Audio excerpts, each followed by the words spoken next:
Russian President Vladimir Putin says he's ready to meet Ukrainian President Volodymyr Zelenskyy, but only if Zelenskyy comes to Moscow. The offer came during a press conference in Beijing, after talks with Chinese President Xi Jinping and North Korean leader Kim Jong-un.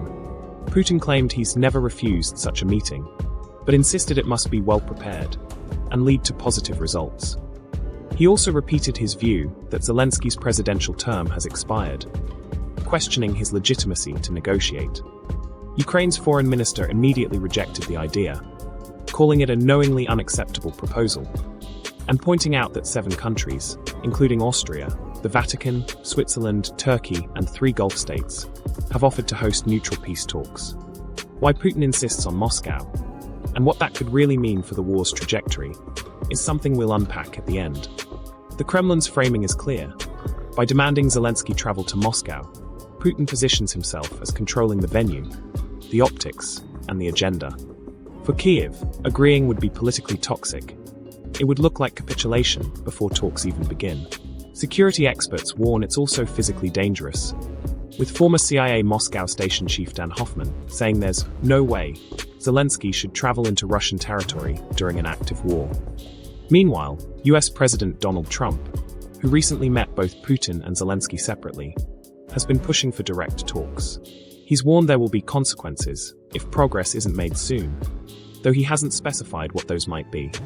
Putin's comments came just hours after Russia launched another massive overnight barrage, over 500 drones, and 24 missiles, across multiple Ukrainian regions. Here's where I want you to weigh in. If you were Zelenskyy, would you accept the Moscow meeting to try to end the war, or refuse on principle and security grounds? Drop your answer in the comments. I want to see a flood of opinions on this. And if you value clear, fact-driven geopolitical updates without the noise, hit subscribe right now. We post new videos every other day, and your engagement helps keep independent analysis alive. Back to the bigger picture. Putin's invitation comes after months of rejecting direct talks, citing incomplete preparations and questioning Zelenskyy's legitimacy. By floating the idea now, he may be testing Western unity, seeing if allies pressure Kyiv to accept terms that favor Moscow. Ukraine, for its part, continues to insist on internationally mediated talks, and refuses to cede any territory Russia has occupied since 2014. The optics are also aimed at domestic audiences. For Russians, the image of Zelenskyy coming to Moscow would be portrayed as a diplomatic victory. For Ukrainians, it would be seen as a humiliation, unless it produced a clear, favorable peace deal. Internationally, reactions are split. Some European diplomats see the offer as a stalling tactic, meant to buy time for Russia's ongoing offensives in eastern Ukraine. Others worry that rejecting it outright could be spun as Ukraine refusing peace. Meanwhile, the 7 neutral nations offering to host talks are quietly lobbying both sides, hoping to position themselves as credible mediators.